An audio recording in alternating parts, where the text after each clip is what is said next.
Okay, I guess we're going. All right. Hello, everybody.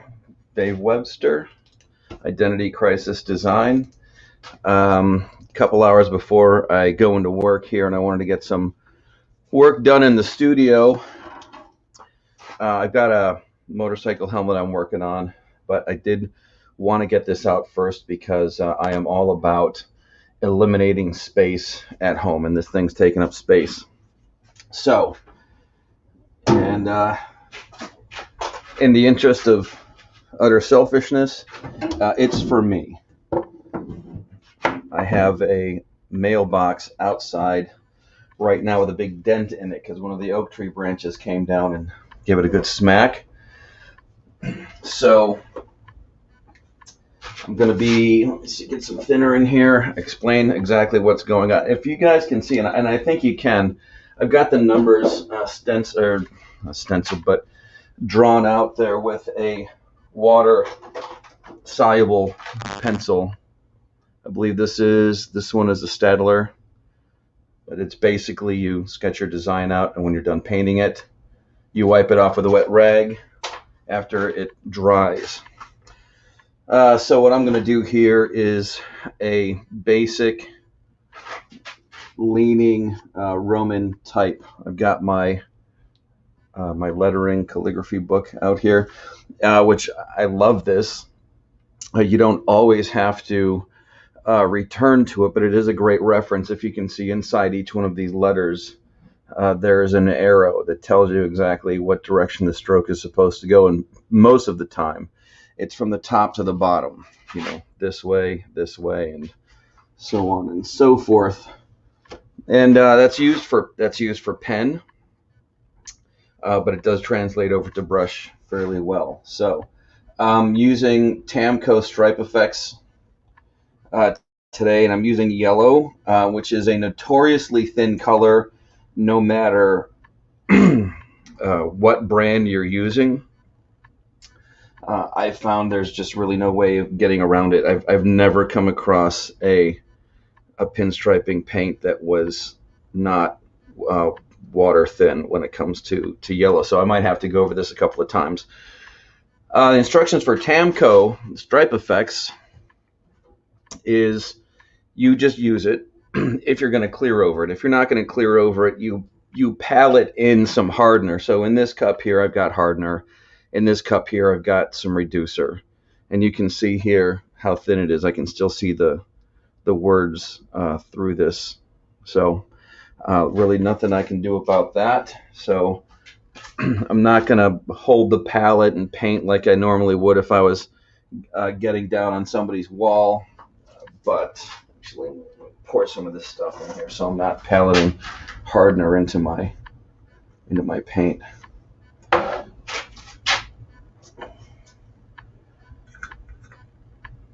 All right, keep that there. I don't even know why I've got thinner in this, honestly. So this is, I don't want to say slapdash clear job, but it is one that I was not going to worry about sanding and buffing out because it is, in fact, a mailbox. Man, this stuff is thin.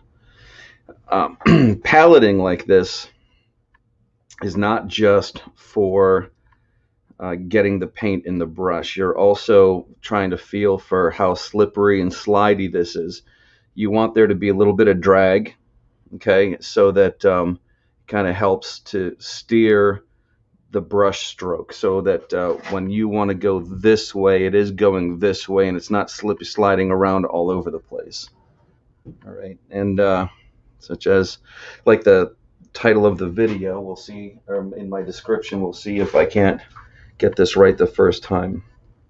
Okay, so when you're using a urethane or an enamel on top of clear like this, and the paint, the pigment, and the color is going to be exposed, you put a hardener in it. The instructions for Tamco is you basically palette it in.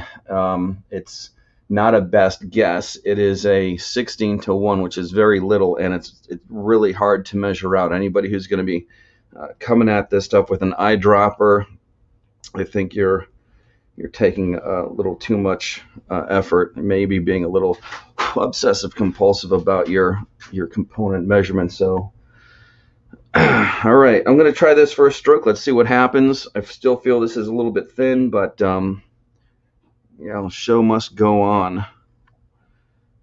All right.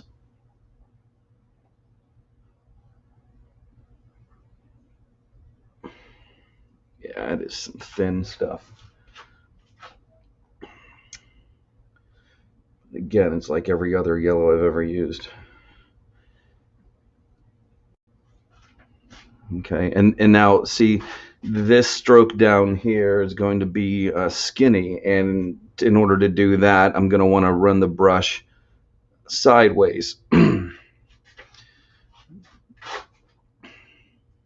See if that works.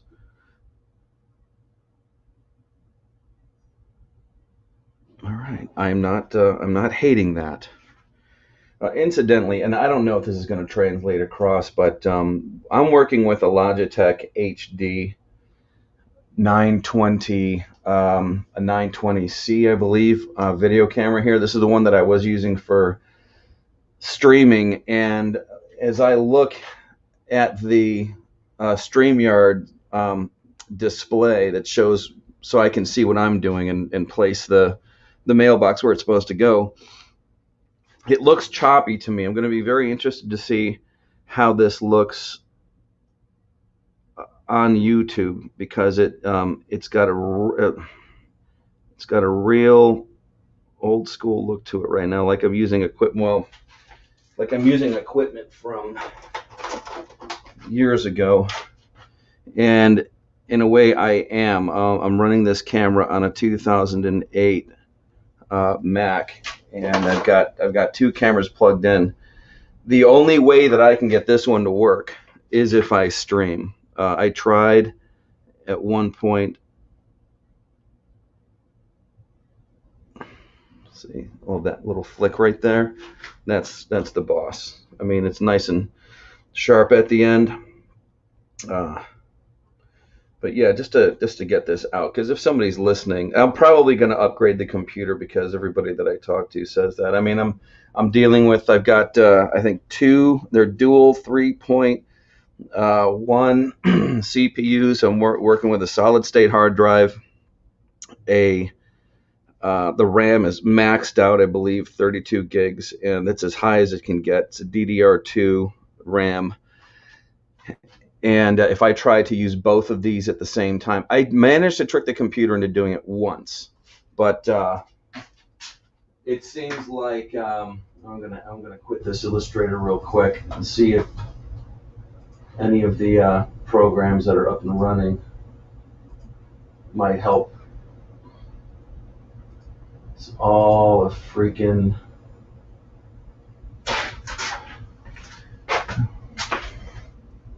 yeah, who knows? So tax returns came back, and I'm looking at new Macs, not new ones really. I mean, but just something that I can really work with. You look, same right here. The stroke starts off sideways. I kind of wanted this zero to lean a little bit more, but I think it'll be okay.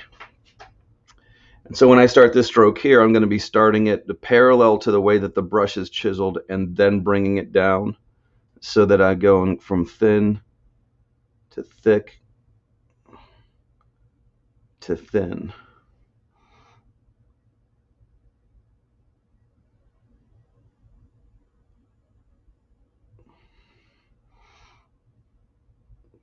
So I want to get these main strokes down first. The paint is starting to feel a little bit more draggy, which is good. I'm still going to have to go over this a couple of times, and hopefully it doesn't look overworked by the time I'm done.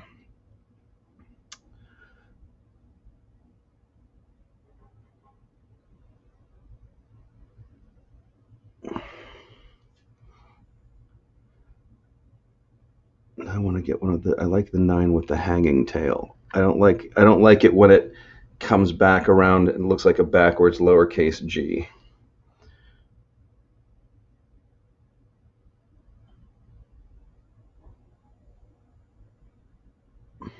Okay. So, yeah, before I started this, I got the links all up and it's like, hey, everybody, well, come watch me paint. And then I got it all set up and in the studio in StreamYards, and I was like, where's my coffee? I didn't make any coffee. Right. So, um, this is a nice lettering brush. This is a Quinn Max 16. I believe it's the biggest lettering brush I've got in my in my arsenal, the widest one. I've got some John King lettering brushes I really like too. Um, but what I need to do is become independently wealthy so that I can do this stuff all the time and not have to commit myself to an 8 hour a day grind. But then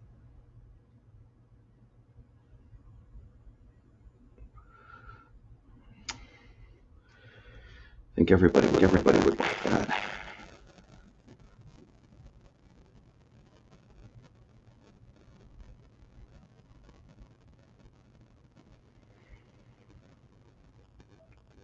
Okay, that's a little more opaque.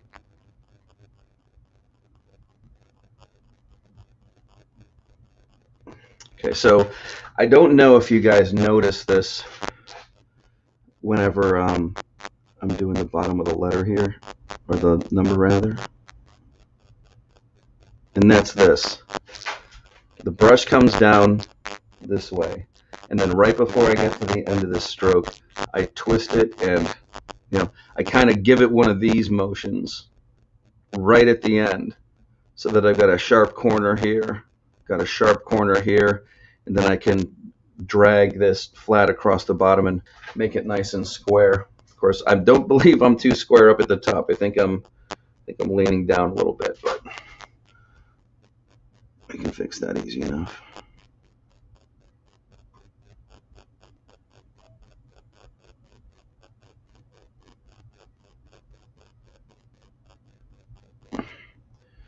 Yeah, spending too much time in one area, it's actually dragging some of the paint away.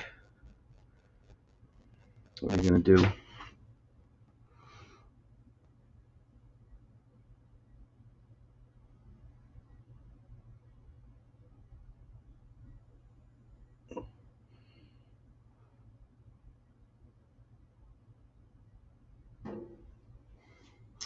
Just going to have to keep going over it and going over it.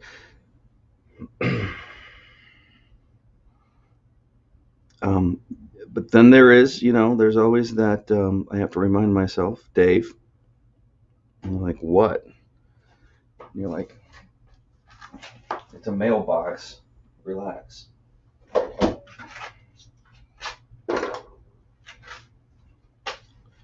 see, I stuck my finger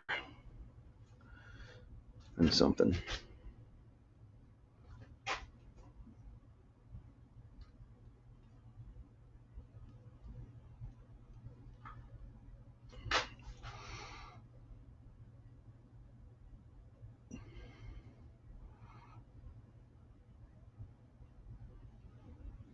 Okay, we'll get this O in here.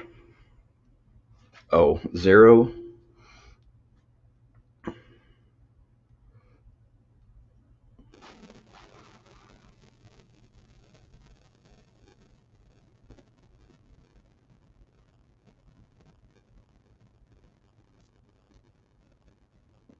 That's more like it. See, it's a lot easier to steer this stuff whenever it begins to get more drag. There's a little bit of drag to it.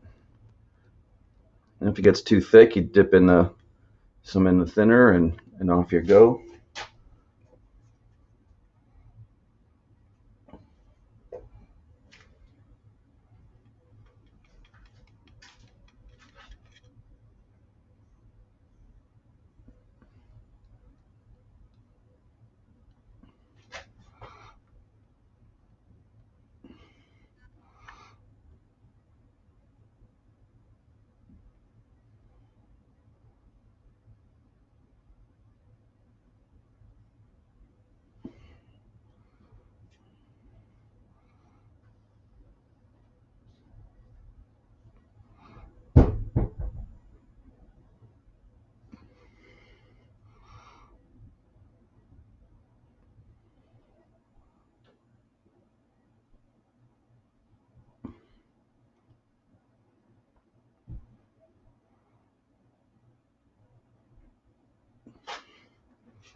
I've got plans on putting an outline around this anyways. So if I happen to be off a little bit, I'll be able to save myself with the outline.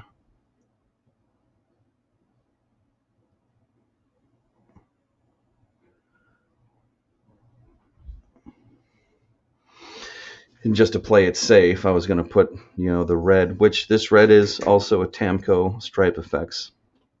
Put this red around and do like that. All right, so of course, I just got to make sure when I turn this over, I don't stick it right on that roll of tape in the wrong place.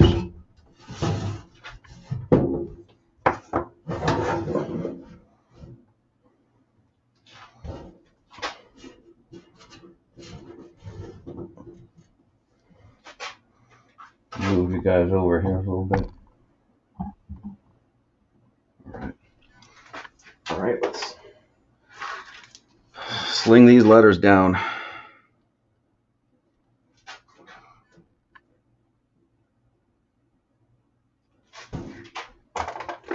Hand over hand here.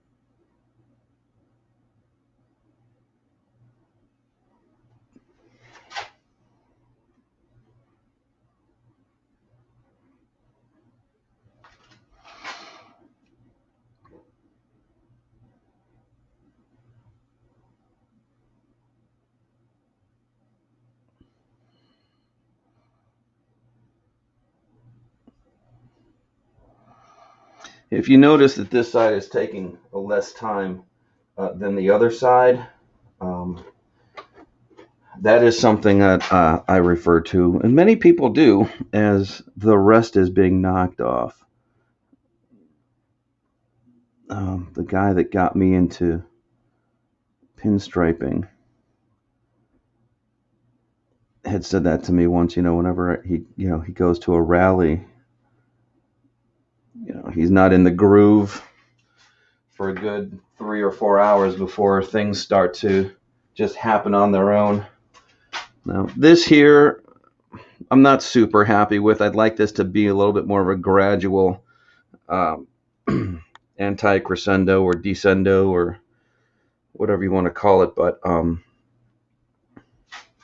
not going to kick myself too much. It's still effective. It's not like the mail lady's going to come by and say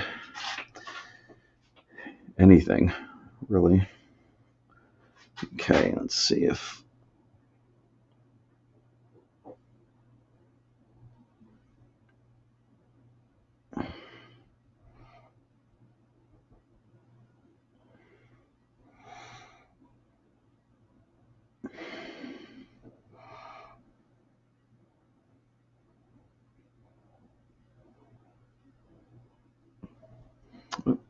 It's my head hitting the camera.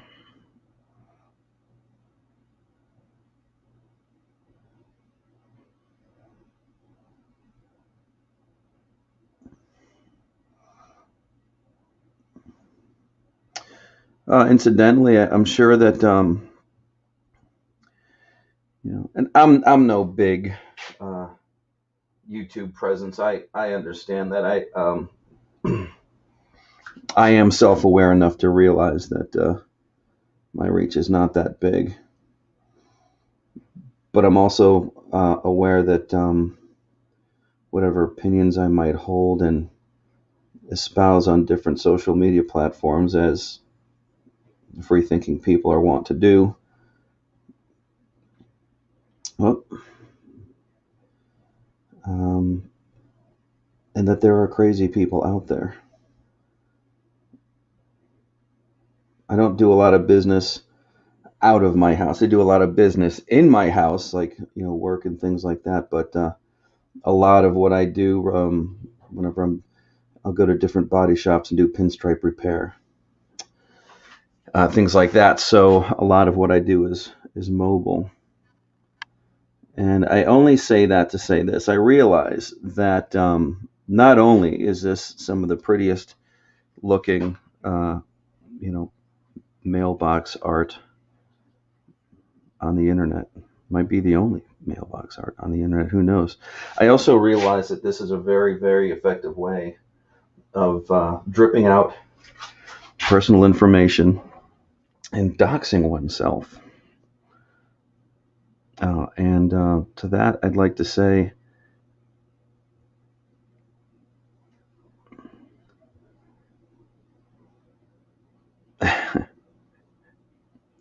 just on the off chance that there's somebody out there who's crazy enough to try to take this information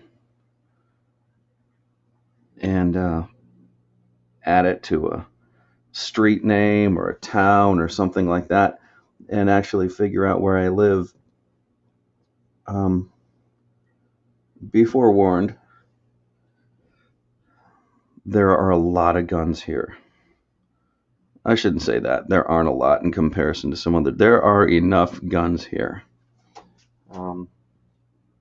We also have a dog that loves us very much because we feed it, and that's how dogs think.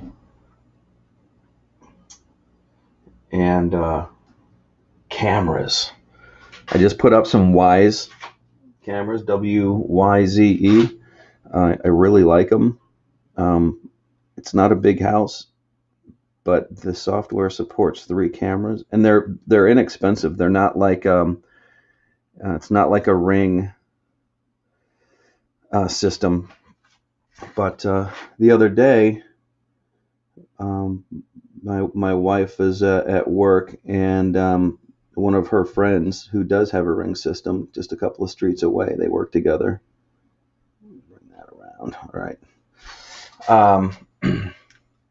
She pulls up video of somebody walking into their yard, which isn't an easy thing to do. They're on a pretty steep hill. And their camera came on. Now, I mean, I think, what we're dealing with there is, somebody that would basically remind me of me when I was a kid and up to no good because nobody was paying attention to what I was doing. And I'm not laying the blame. I'm just saying, when the cat's away. So she sees this video, and I'm like, oh, let's look into it. Let's get a camera thing set up. And those Wyze cameras, and there's all kinds of different ones, battery powered, ones with spotlights and stuff like that. Yeah, that's what I thought you were going to say. But don't like that.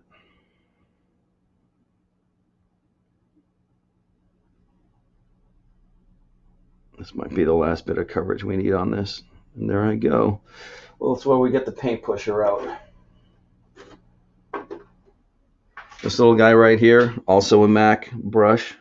Shout out to Chris Fast at Mac Brush.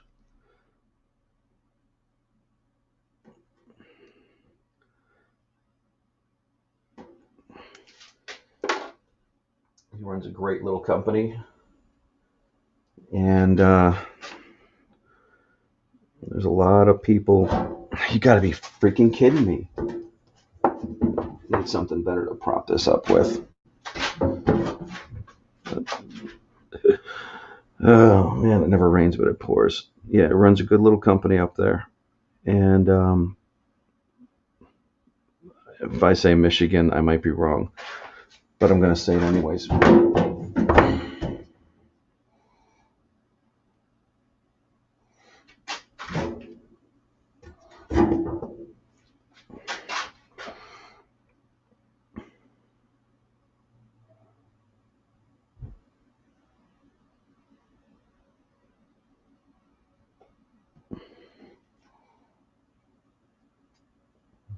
Yeah, so three security cameras around this little house.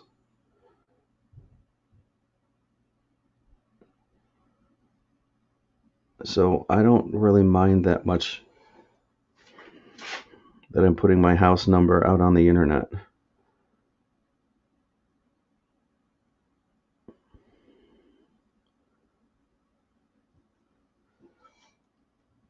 I think we're pretty covered. The dog knows who to bite. The cameras know what to record, and the kids know how to shoot.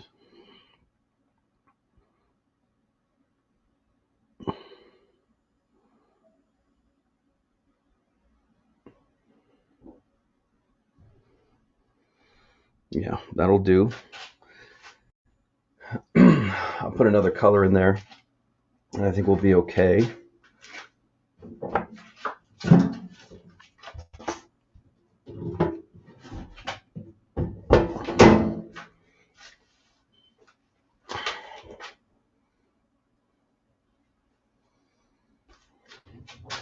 Yeah, I've never done a lot of lettering, but it is like the new for me. Man, when it works out right, it really gives you a good feeling.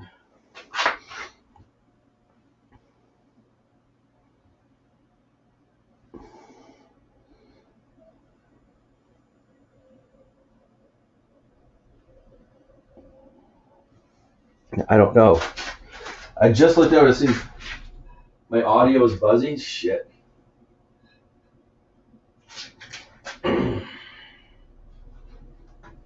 Yeah, you know what? I don't know. I don't know what to. Well, here, let me try this. I don't know if it'll let me do this from here.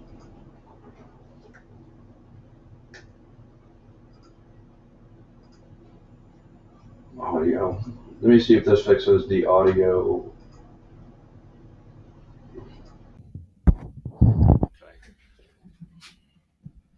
Is that better? Because I'm going with the microphone, and I'm just gonna have to have it pointed right at me over here. So it might sound like I'm across the room, but I'm getting. Well, if it works, it works. It's probably buzzy because the camera's right by my head, and I think some of it might also have to do with the fact that I can't plug it into the computer without a USB extension cord, and who knows if that's even a wise idea. The more things you got plugged in, and this is, I think it was. I was talking about tablets and stuff, and I was on one of Jimmy Ray's streams, and he didn't even hesitate. He goes, "Well, what?" I was like, "I don't know what the problem is," because at some point I would start to echo, and couldn't, it was like some huge, problematic undertaking or anything like that. But he goes, "What kind of computer are you using?" I said, 2008 Mac. He goes, "Well, that's it." Like, I don't need to know anymore. Your computer's too old. Upgrade. And I didn't realize that would be a thing that I had to consider until I started trying to run video, and up until that point, it was just, I'm just doing work with Photoshop and Illustrator, chopping things up on a vinyl cutter, and that's that. But man, if you want to have a presence, you got to have cameras. If you want cameras, you got to have a decent video card, and I don't think I can get a better one in here that's not going to come with its own set of issues because it's just the wrong one.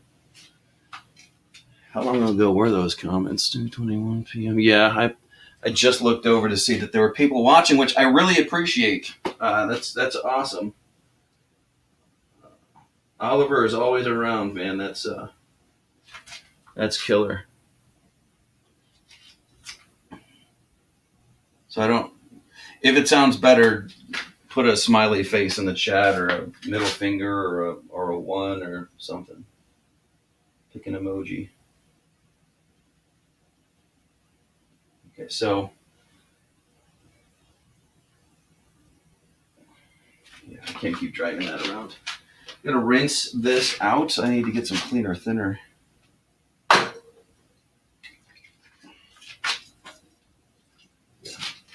think that's definitely you know, the thing that sucks about like upgrading a Mac or any computer, whenever whenever you take years to do it. I mean, computer's not something that I want to finance. I'm definitely not going to go to PC because, you know, what do you got to do? Like with all the software that I've had. I mean, I've been using a Apple since I was in junior high school. I had an Apple II. The first floppy disk I ever put in my computer was 5.25 inch. You know, we used to use hole punches to take that notch out of the one side of the disk so that it would be double sided. You know, like that's how, when I was hacking stuff back then, that's what we were doing. Like you really literally couldn't just copy games. You had to figure out how to crack them open. But anyways,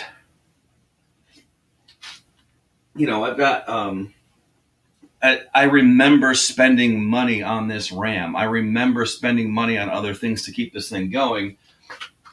And like with a lot of technology, the buzz would fade in and out. Yeah, I don't know. I mean, if the picture looks choppy, like as my motion comes through here, if it looks choppy, say something, because I'm also not. And I need to move this back so I can flip this over. And I just put my fingers in it. Yay! We'll fix that.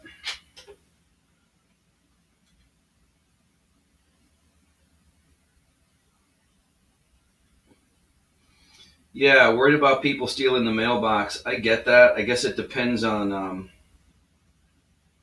I guess it depends on where you live, and that's one of the things that kind of bugs me about. You know, one person shows you a video camera of somebody coming into your yard, and then their floodlights come on, and the little chicken shit runs away. You know, no, seriously, come back. Let's talk. Let's talk about this. Man, it's just you wish that you were there. No, really, let's talk about what you're doing here, and anyways.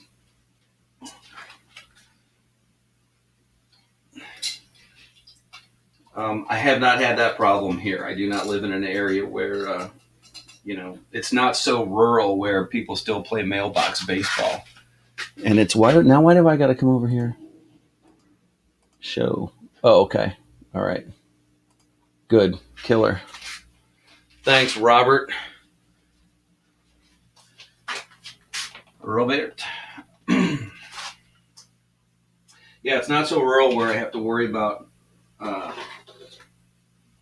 mailbox baseball. And it's not so urban that I have to worry about getting stabbed when I go out to get my mail. So that's nice. All right, I'm gonna put some, like, fade some orange in, maybe. I don't know. I think I might just stick with the red outline, which means this brush goes away.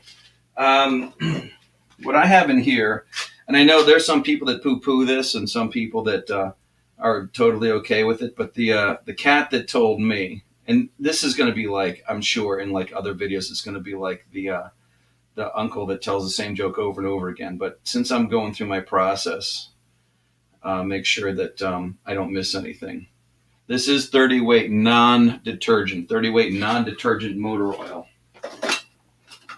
One of the reasons why I like to use it is because sometimes a neat's foot oil, which is what a lot of people like to put their brushes in, it can attract insects. And other brush oils, they come in a small quantity where, you get a bottle of 30 weight non-detergent motor oil, and some old timer tells you, yeah, man, that's all you need, then working for him, it should work for me. So I'm down with that sickness. Now I got to pick out a outliner brush. I'm still a little bit of a stranger in a strange land whenever I decide to pick these things out. And what I'm going to grab, I've felt pretty comfortable with this over the years, a Jensen Squirrely Q.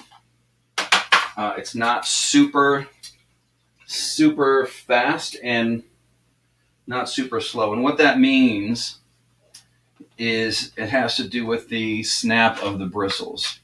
If I pull this back and I let it go and it feels stiff and snaps to attention right away, that is considered a fast brush.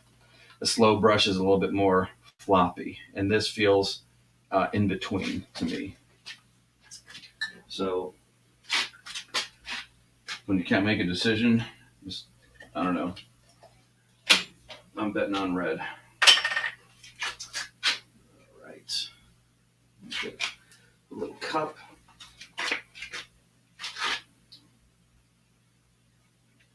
Pour some red in there. I've got so much paint from so many different places. I've got what? I've got One Shot. I've got what is it? Hot Hues. I've got the Tamco Stripe Effects, and I've got Alpha 6. I don't even think I've gotten into those bottles yet. I picked up an entire spectrum of them last year off of Facebook for a super good price. And it's just, this is what you get for trying to do too many things at once. You don't have time to do any one of them because you're spent half your life trying to decide which thing to get into.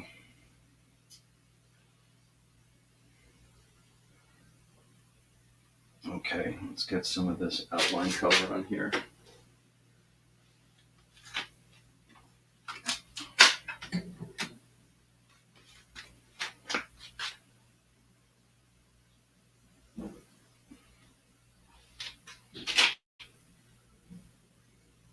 Hope I'm doing this right.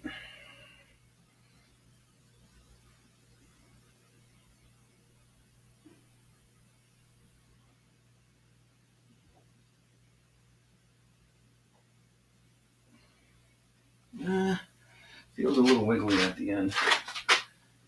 It's just like with the other color. It needs to be paletted out. But for the sake of the showbiz, I want to get this down.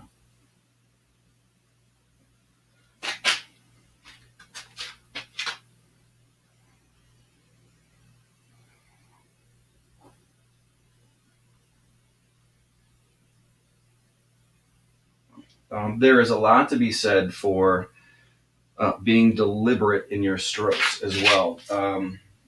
You can tell how confident somebody is when they're painting or pinstriping.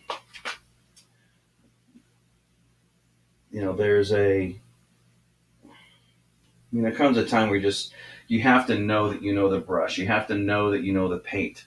You have to know that it's sort of like you have to have a trusting relationship with yourself, and know that you can do it, and geez, and then not care at the same time. It is supposed to be fun. It's supposed to feel good, and what is the point of doing any of this stuff if that goes away?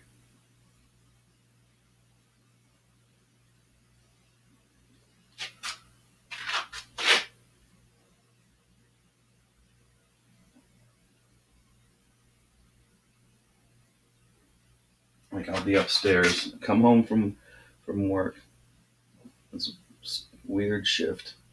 Come home at like 1:45, 2 o'clock in the morning, and try to decompress, but at the same time, I have this comic book layout I'm trying to work through, and it's on the couch upstairs because I don't want to be like locked in the basement the entire time doing this stuff.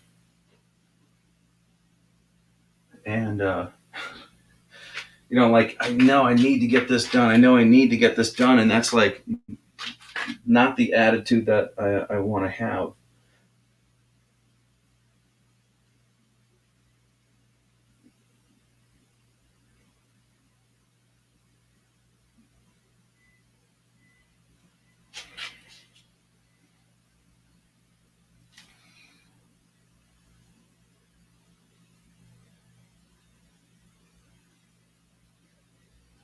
Let's clean this up. This little, and the attempt to clean it up, I make it a little bit worse.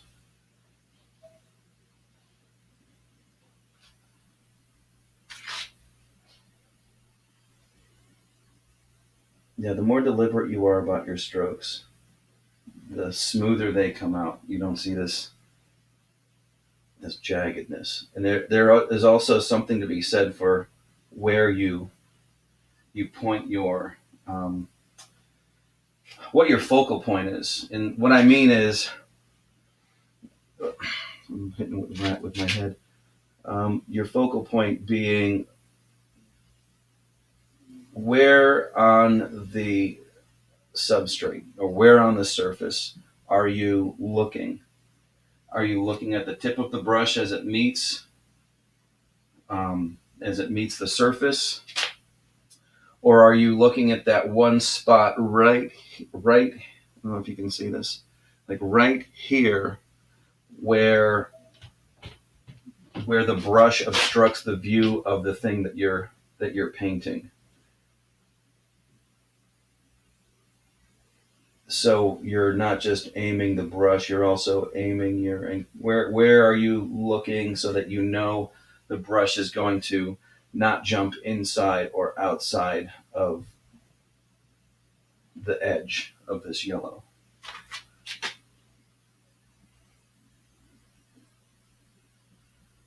See, I like to look right where the brush itself starts to obscure my view of the thing that I'm painting, because I know that if I'm halfway over at that point, then I should be good to go. My brush will be perfectly 50-50 over the center. No.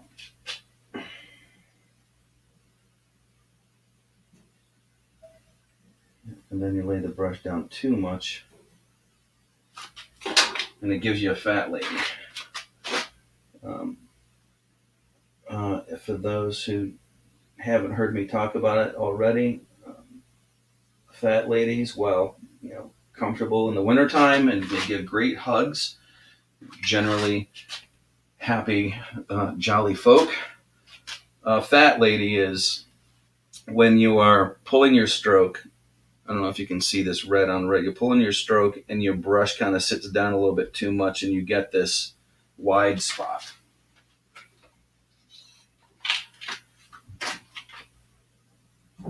In the interest of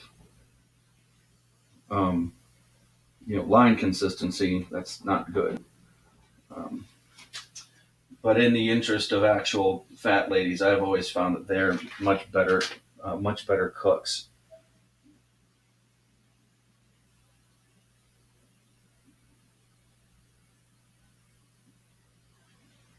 Fat lady's going to give you you know, bake you a nice pie.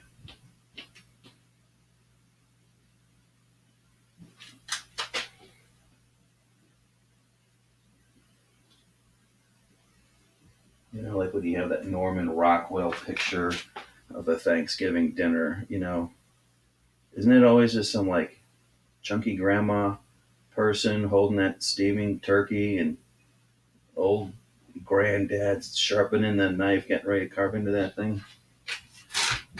It's always a fat lady holding a turkey. All right. See, there's a little bit of yellow peeking out here.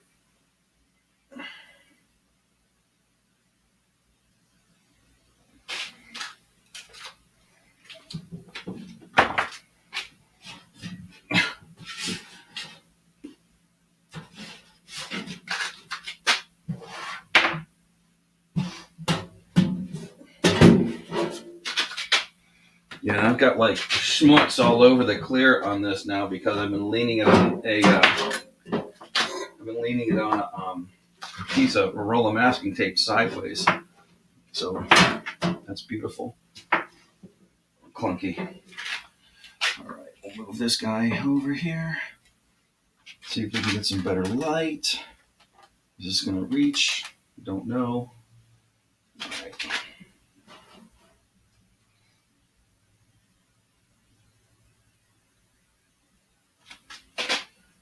Okay, see if this is just like the other side. I want to just fly through this.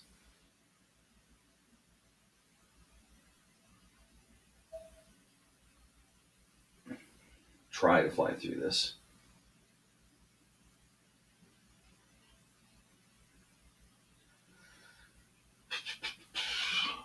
See, I mean, I know there's people still. Well, there might be in the chat. Who knows? But if anybody's got any questions, I am looking over once in a while to see if anybody's saying anything. I don't want people to be unheard.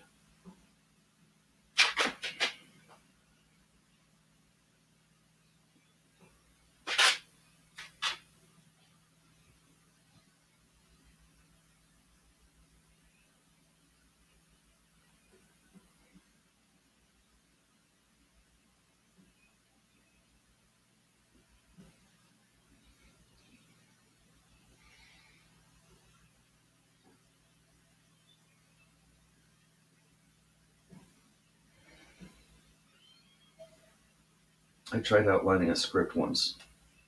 I'll never do that again. I'm pretty sure outlining a script is, if I was to ask enough people in the sign industry, they would tell me that's a big no-no. But sometimes, you got to tell your customer, oh, what if you outline that script? You should be like, nah, I'm not going to do it. Another one is a script in a circle. Script in a circle, big no-no. Script in a circle, big no-no.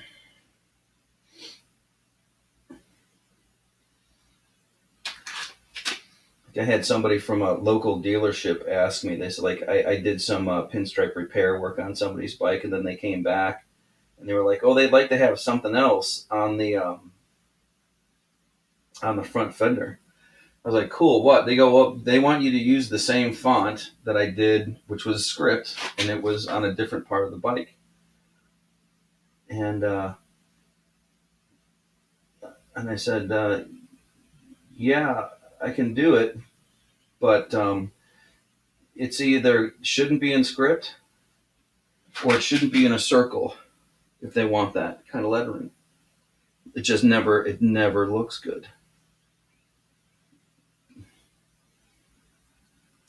Let me get this line figured out. This one kind of went wonky on me,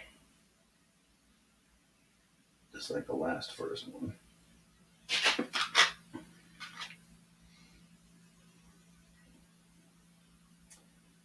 And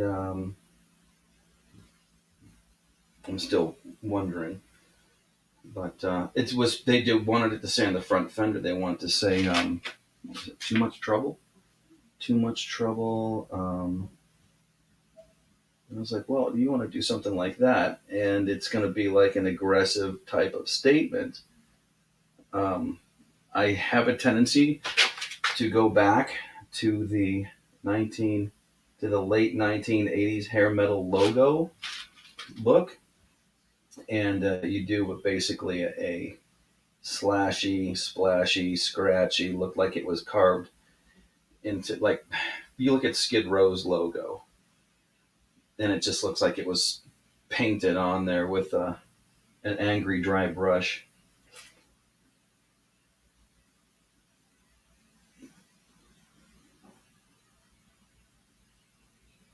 Like, you can get the point across with the style of lettering that you use just as much as you can with what you're saying. It's sort of like visual semantics, how you say it. But I haven't heard back. Sometimes that happens. You're like, no, that's a yeah. I mean, I used to try to wrestle with customers and try to explain, if they want to hear it, I still will, but try to explain why something isn't going to work or why it is going to work, and they'll be like, well, that's how I want it. I'm like, all right, well, I'll take your money and not sign it afterwards. Oh, you want yellow lettering on a white background? Sure, it's going to be this much.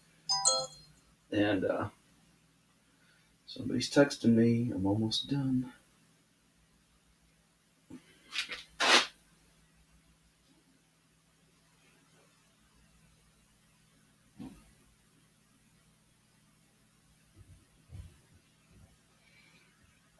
And I know what you guys are thinking. Well, yellow on white, bad. Why are you putting red on another warm color? But out in the sunlight, this is going to be a lot different. There's pearl and other paint effects in this base coat, so when the sun hits it, it'll be a different. It'll be super, super different.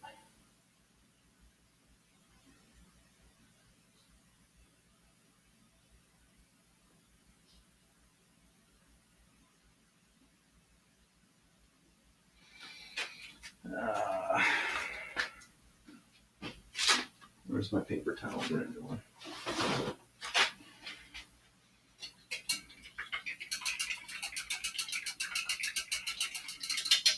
And that's all I wanted to do today. I'll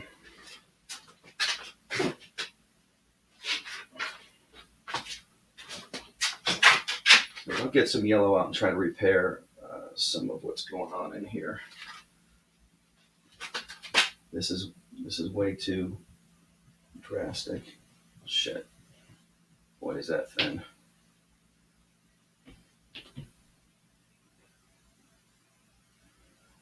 Deliberate. Look at that. Nice big red, orange, and yellow smear.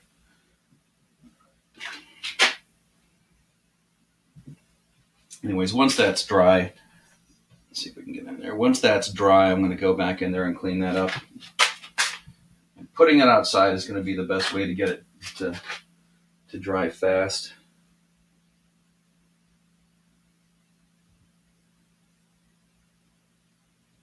So, man, if you guys were enjoying this, and that's great, please like. I wish I had a better way of predicting when I can get more videos out there. I'm trying to separate my channel that does this and other art and comics and stuff from me expressing my opinions on things that people never asked me to talk about in the first place. That's the Reality Czar channel. It's got one thing on it from like last week. And, again, it's 8 hours at work, and then, come home, try to decide what to do next. Still got to spend time with the family and stuff and try to divvy it all up equally. So if you, like and subscribe, gently caress the like button. I can't stand all this violence. These people, these YouTubers, are constantly trying to give the like button black and blue marks, and I feel it's abusive. How would that make you feel? Every time somebody likes you, they smash you. Now, I think maybe like a neck rub or something like that, or like a sweet caress to the like button. And I think it's better. I think it'll make for a more peaceful world.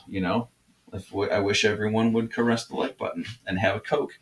So you guys take it easy. I'm going to shut this thing down, and it will live it will live in posterity for as long as the electrical grid stays up.